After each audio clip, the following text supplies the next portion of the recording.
performance. Yeah, I mean, definitely anytime you have a bad loss like that, you have to collect yourself. But that's what changes the boys from the men, the girls from the ladies, you know? You got to be able to get the dust off your shoulders. You got to be able to come back in and say, okay, that's just another game. We play this one game at a time. There's no difference from the last to now. We just need to play just as good, or if not better. Coming into the bans, though, that YSS ban from Leviathan. Ashley, give me the tea on this. What's up with that? Hey, I mean, I can't tell you exactly what I'm thinking, but, you know, YSS works as a flex pick. It could go to the jungle, it could go to the gold lane. More or less, it's a alright pick, I guess, but we're seeing a Kalea ban once again. That leads me to think maybe Shark on this Kalea. Very good combo. I know Best Player has been a very great Guinevere player in the past, so that is a good ban, I would say. Yeah, that's what I was about to say, that Guinevere has been really good in the hands of Best Player for a long time now. But Kalea taking off, Vis and Shin are probably going to see a Freya go here as well, right? You don't want to give it in the hands of ISO. Kind of saw a little bit of that yesterday. So Boxy is gone. Freya's going to be down next. The Phoveus was such a monster. Again, very underrated, if I may say so. Phoveus was great with Bethlehem, but I do think he started to get, once the damage came online for Alpha7, you have to know, like, when's my time to really shine and when do I, okay, maybe don't dive as deep, right? Because once Zia was able to shred, once Beth Player started getting those stacks up, Bethlehem was not lasting as long in the midst of multiple members. And he did his job well, but he's not buying the same amount of time as before, so we definitely need to readjust. But at the same time, do you want to give that over to Alpha7? Is that maybe a possible final ban here? I'm thinking that. I am a daughter of Northern Freya. Ooh. Freya. Yeah, I was thinking of Freya ban. Yeah. Let's see. Oh, we wait. have Marcel. Hilda open, Marcel. You're right about that. Sora. Okay, Can so freely, Leviathan can freely pick it up without Yes. Valentina getting picked up from Alpha, so that's a huge risk. So it's either Marcel or Sora right here. What do we want to give? I think they have to ban the Marcel. Man. Yeah, Marcel is There's too no much way to you give can- away. Yeah. He's gonna be so annoying, right? Just gonna go with a tracking shot straight to the back line. Level 1, just walks into your jungle. What are you really going to do? Exactly. Right, there we go. A Marcel He gives ban. a countdown too. Yeah. Valen, yeah. What? Oh, instead of this. Because Okay, you prevent you're denying the Sora, you're denying the Grok, which are two comfort picks on their side, and not just that, they can't even pick up the Valentina. But still, as a first pick, it just proves so much, right? You can take away so many massive ultimates, and now they really have to think on what they're gonna go for. I'll say this though, you know, we always say like you pick up the Valentina to counteract the Sora. I don't think it completely like nullifies the Sora. Like the Sora is still a good pick, Oh, yeah. and you can see Sora composition still beat the Valentina composition, you know. But yes, it's definitely helpful. It sets yourself up for a good place. We'll see. Zeton? Sorry, Zetian. Zetian Glue. Okay. Okay, the glue pick is good. We've been seeing a lot of glue picks over the Valentina. It's been working pretty well on the side for glue, but wow, they have a very annoying comp so far for the side of Alpha7. Yeah, it's super annoying. They're looking to go brawly with that glue. Can be flexed EXP, can be flexed roam position again for Alpha7. I'm assuming this is going to be in the roam just because you want to slow down the rotations coming in from Leviathan. I think we can see something like a CC here would be nice from Leviathan. You can still flex it. You don't need to guarantee it in gold lane. I'm just a little against going like full bulky guys against the glue. So I think I want to see a bit more movement. Did we get was that a Sora and the Hylos? I'm not crazy about the Hylos, but Sora's clean. Solid. Hey, I do think the Hylos pick is good against the glue. Yeah, same. No, I think it's a good stopper. I think they both supply similar ideas, right? They both supply similar like plans. Phoveus still on the side of A7, so solid front line, and you have your Zetian in the back. I mean, The only reason I say the Hylos is so good here because now river control is like so much more easier for Leviathan. They're able to get fast, clear. They're definitely going to take a charge in these neutral objectives. They're taking the fight to Alpha7 like they did in the previous game on the front foot. Same thing in the EXP lane. Yes, the Phobias are going to be a stopper a little bit. But then again, first phase of the draft, actually, I'm thinking Leviathan have cooked. Leviathan cooked or they are cooked? No, Leviathan cooked. They have cooked. They are cooked. Yeah, they're cooking. I don't know what clears way faster, the Zetian and the Glue or the Hylos and the Valentina? Hylos Valentina, I'd say. I think it's a pretty equal lineup because you have to also have to consider the Zetian has like better poke than the Valentina the first wave, right? Yeah. But the Hylos is able to help, you know, clear the wave faster. The Glue has only his S1, which is y'all should know what the skill name is. But that's about it. I only remember the cool ones, the ultimates. Oh, that Nolan banned out though. We saw the Nolan once yesterday, right? We saw it from was it U2? U2, or was it yeah, from U2. From U2. Oh no, and it was clean. Yeah. It was clean. All right, coming into the second phase. Well, we need a jungler for A7. In the second phase, the Harriet, good ban. You're probably going to get carry locked down on the side of Alpha7, so I think if I'm Leviathan, probably limit that from happening, but at the same time, Leviathan can go for the Moskov in the goal lane. They definitely have the space. They definitely have the front line. They have the peel for it. The only problem will be with this Zetian. Harley ban on the side of Leviathan. Okay. Both sides need a jungler right now. Do we maybe finally see something on the assassin side of things? Suyo is open for the side of Leviathan if they want that. And them taking out that Harley shows maybe that's what we're looking for here. And honestly, A7 can't really do anything about it. They can't pick it up themselves. What do we see from A7? Do we see best player pick up something? Fanny? I think that's E. Gotta be carry. That's carry. Oh, that's carry. Okay, that's the other carry. That's the other skin. I got that skin, so yeah. Okay.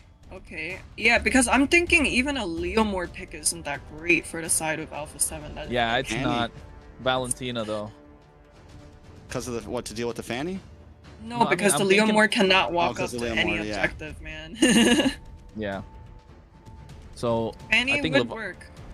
I think Leviathan lock in a Leomord plus what's good in the goal lane against the carry right now. Maybe Obsidia to kind of prevent deny a little bit of the Fanny or the Lancelot that could come through at the same time, right? They can't even go Suyo, so Moskov is what I told them about earlier.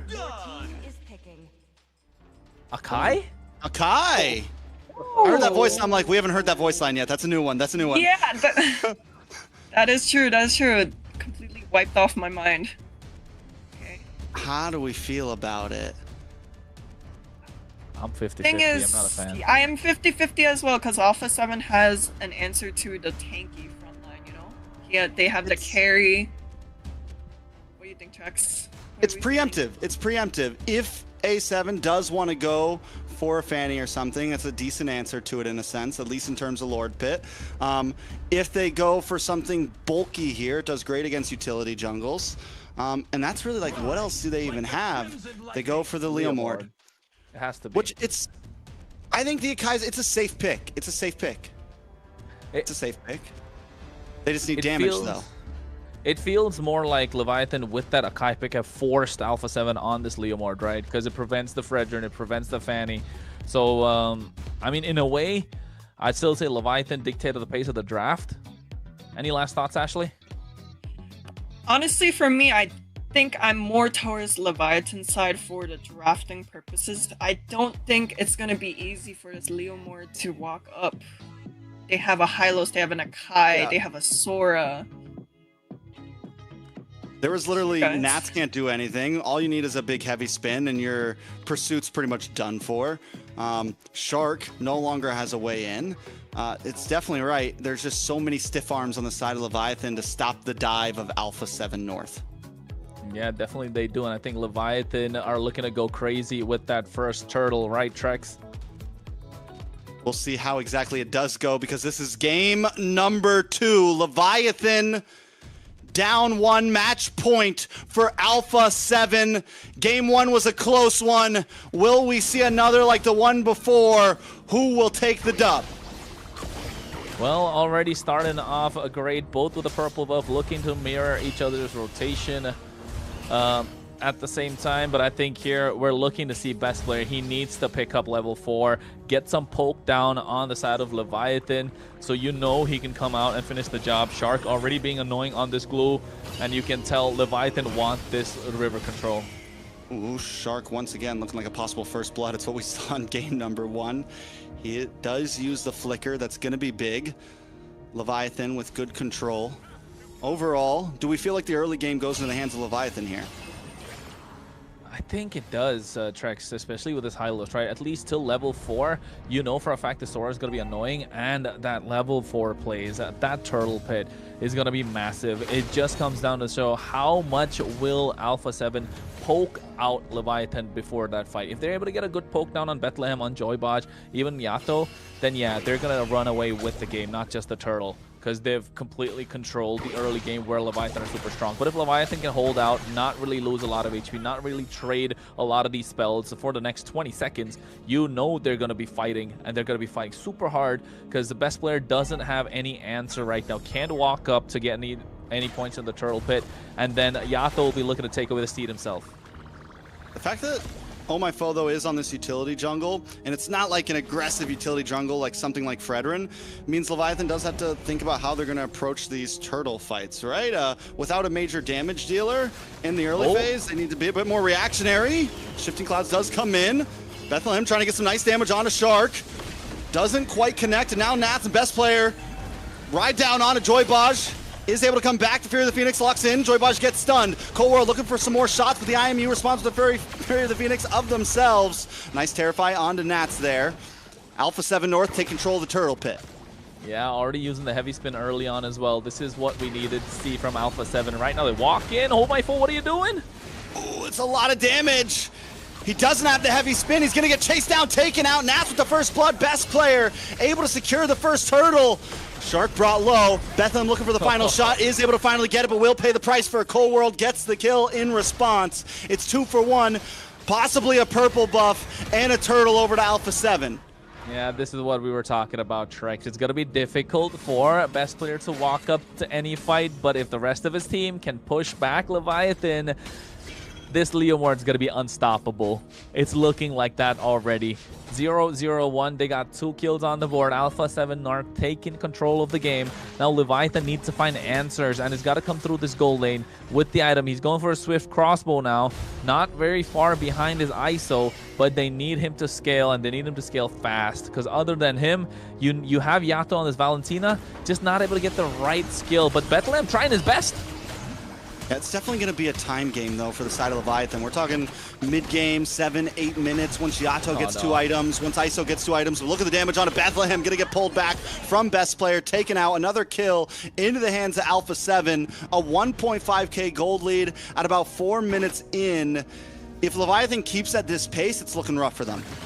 Yeah, I think they need Joybot to try to take control of this river from Shark, right? Shark's really been annoying. But you can see, oh my foe! A nice pin. Finally going to get a kill here. Yato able to secure it, which is a perfect pocket to put it in. We'll see how things move forward. They're able to get a little bit of space there. Stop that gold from getting to 2K, but Alpha7's not letting up. Yeah, they're definitely not letting up. You can see now Zia is playing as aggressive as ISO did in the previous game. Best player knows, or Joybaj knows best players right there. 15 seconds to the turtle at the moment, and Alpha7 North have completely dominated this river from top to bottom. Leviathan now on the back foot. It's all thanks to Shark because of this glue. So brawly they can go with this composition. If it was Shark that was taken out low before these neutral objective fights, it would have been a completely different story. But the fact that he's on top of the opposition, he's in the face of Joybot, in the face of Oh My Foe, Alpha7 North are given free space to do whatever they want. Another turtle goes over to them at that. And Leviathan, I think, played that right. They don't need to force anything right now. You got to give yourselves a little time. Just staunch the bleeding. Keep yourself in a good spot. Try not to let the gold get out of hand. Wait for a couple more minutes till ISO can really get involved in these fights, right? Yep, they don't have to tunnel vision at the moment. A lot of teams at this point will be trying to force the occasion, trying to get some... Oh, SOD connecting on Zia. Nice lane swap. You're able to stop Alpha7 from forcing something there. Good connection. Yeah, he just went completely took a train to the other side. Didn't even have to, or rather a flight in this economy. Only thing you can do is use the Spear of Moskov. But then again, Leviathan, at this point, you're right. They need to staunch the bleed. They need to slow the pace of the game down as much as they can. Buy time. They're 2K behind in gold. Alpha7 North, with this next turtle, will be looking to run away with the game. They got a minute to get there. But now you want to see how you can poke down Shark so you can get to the fight at the right time, having the advantage with the win condition for that particular fight. Because best player has been on point so far. Game 1 and Game 2. Oh, bad no, heavy spin. I mean, you do get a flicker at least, but that's rough. Alpha7 with turtle coming up. You do have 40 seconds. Oh, my foe might still be ready to fight on the third turtle, but we're already seeing some little iffy plays here and there. I mean, it's decision-making, right? The decision-making has been off, but ISO gets flickered on by Shark. Fear of the Phoenix comes down as well. Shark able to get that kill. Best player with the steed going in. Here's the heavy spin already used up early on, so doesn't have it. The glorious pathway, not going to be enough. And now Zia is locking down Joybodge. And getting that kill onto ISO is huge there. They're going to try to translate it into another tower in the mid side. Bethlehem just trying to fend, take out the minions, able to get the shifting clouds, push him back, knock him up, but he's all alone. Zia finds the kill. Alpha7 finding play across the map right now. I think it's hesitation, Trex. We spoke about it before game number 1, right? It felt like Leviathan were kind of hesitating. Oh wait, hold my foe with a heavy spin. Oh, there's just nothing he can really do with it right now. I think the Akai is a problem as Nath jumps in the backside, locks onto Yato and gets another kill.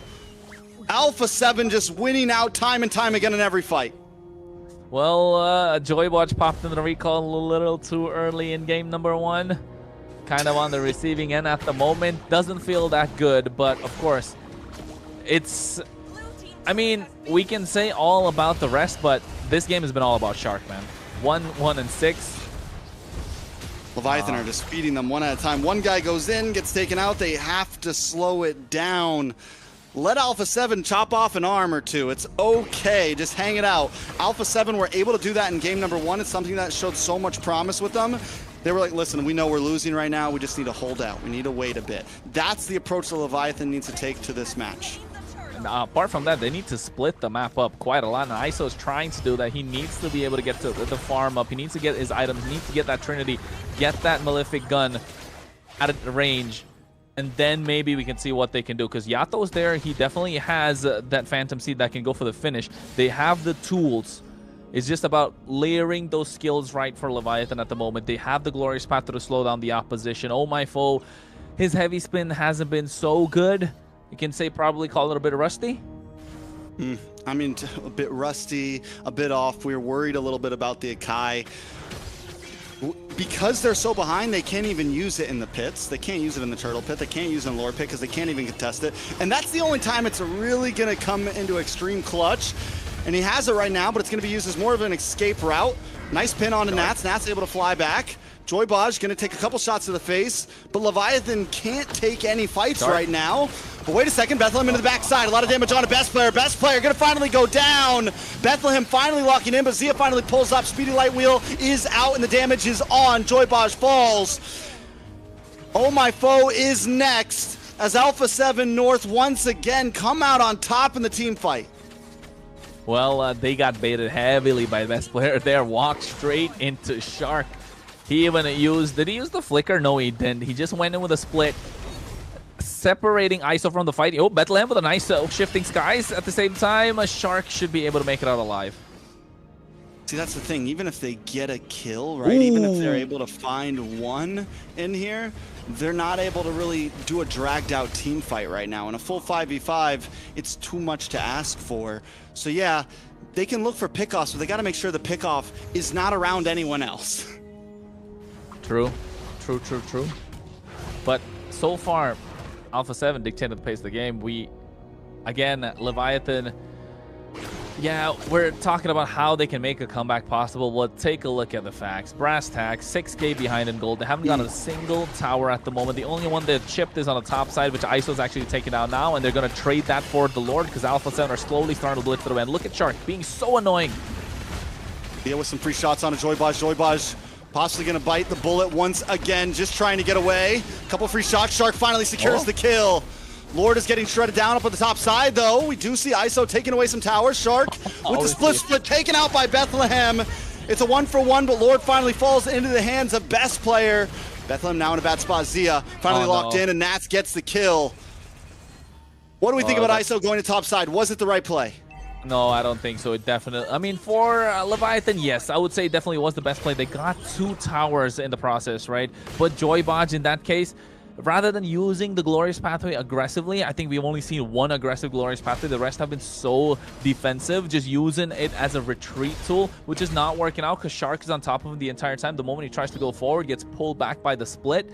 So far, I think you said Joybaj locked in game number 1. Doesn't feel like that in game number 2. He's locked out right now. My guy is at the door knocking, looking for a way in. And Zia, on the other hand, is online this game. He's 4-0-3. Game 1, he was shaky. We were questioning his reality, but now he's come to play. Lord about to crash down. Oh my phone to the backside with a heavy spin, trying to push Alpha7 away so the rest of the team can shred down on the Lord. Zia looking for a target, and Nats with a mega kill onto Oh My Foe. They've broken through. ISO falls as well. There's no damage left for the side of Leviathan. Alpha7 looking for the finish, looking for the sweep, looking for a few more hits. His best player re-engages. Bosch finally does drop, and that will be it. The recalls are out. Alpha7 with a strong, clean 2-0. Oh, they're not. They're waiting. They're rubbing it in the entire time.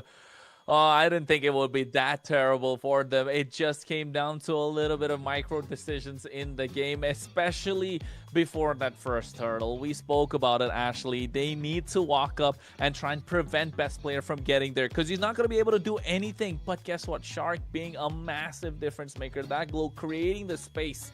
And Joybaj, along with Yato and Oh My Foe, just couldn't walk up. Yeah, we were wrong again. Or at least I was, you know. I was expecting a little bit more of a, you know, Leviathan side, this Leomord being denied from entering any objective fight, but we just saw otherwise. Shark on this Glue and Cold World on this Zetian was able to push out the 2 frontliners from the first turtle, the Lords, and like, you know what, everything, right? Most of the time we were seeing the heavy spins being used as a counter engage rather than, you know, frontline engages, hard engages, and, you know, that was a pure domination from the side of Alpha7, you know, and at least I was right about one thing. I did say whoever goes the first win was going to set the pace for the rest of the series, right? And I'm super curious. Let's take a look at these items soon. I can't even say it was like, you know, full builds. You know, that game was a pretty short, it was a pretty short, game. Yeah, it was like, what, 13, 14 minutes long game. I think that might have been the shortest game. Yeah. Which is crazy after such a long game that we saw in the previous one with how much of a nail biter we saw in game 1. This one just turned into a 12-minute stomp fest. And I can't help but say, yes, the Kai was definitely very underwhelming. I think I would have liked to even see something like maybe the Suyu in the hands of Oh My Foe there was definitely a possibility.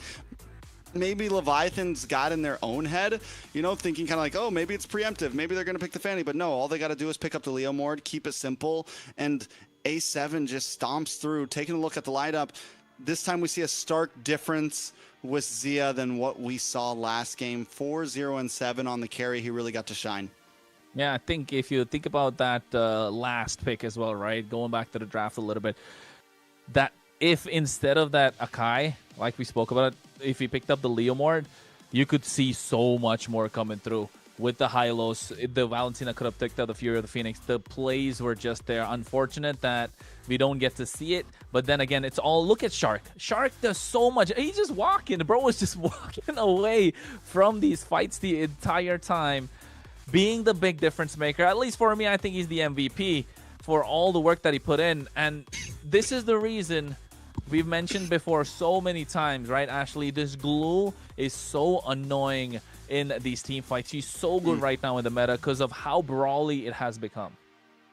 Yeah, last game we were able to see Shark on this chip getting punished for any step he takes early game, especially around the river. But this game was a total 180, right? We saw Shark denying Foe on the Sakai, Shark denying everybody else from opening up the map, and it was a complete 180 from the first game. I just want to say I said the glue is going to do well against the high-lows. I just want to throw that out there. Okay, all right, you Trex, guys we doubted. got it. You guys doubted. No, yeah, I liked it. Shark did an amazing job overall. He's really come online. In game one, he had a little bit of trouble. You know, he was a little slow to the start, but this time he was killing it. He was killing it. He definitely was. It felt like he hadn't left the game, has it? Not compared to what yesterday. I think the other thing being that he's slowly warming up. It's taken him time to get to his peak. I think we've seen Shark in better places. We've seen Shark do better before. And of course, MVP performance with that KDA 3, 2, and 12. And oh my goodness, with this glue, if he's able to get his picks, I think understanding how the game's going right now, able to lock in a little bit, yeah, he probably will be the difference maker in every single team fight, every single game. In the previous game, we spoke about how best player was the difference maker, but here's Shark doing the same. Ashley. All right, but before we move forward, I'd like to give a special shout out to someone who are kind of like y'all behind the caster's table, and someone who will always be my coach. Midnight was here watching every single game to show his love and support to his. Did he message you? Did he tell you to give him a shout out? No. He was actually no. Okay, gun to my forehead. No. You better shout me out, Ash. No. He was here watching yesterday and today, just like the viewers. But you know, Alpha7 has a soft spot on his heart. So here we are with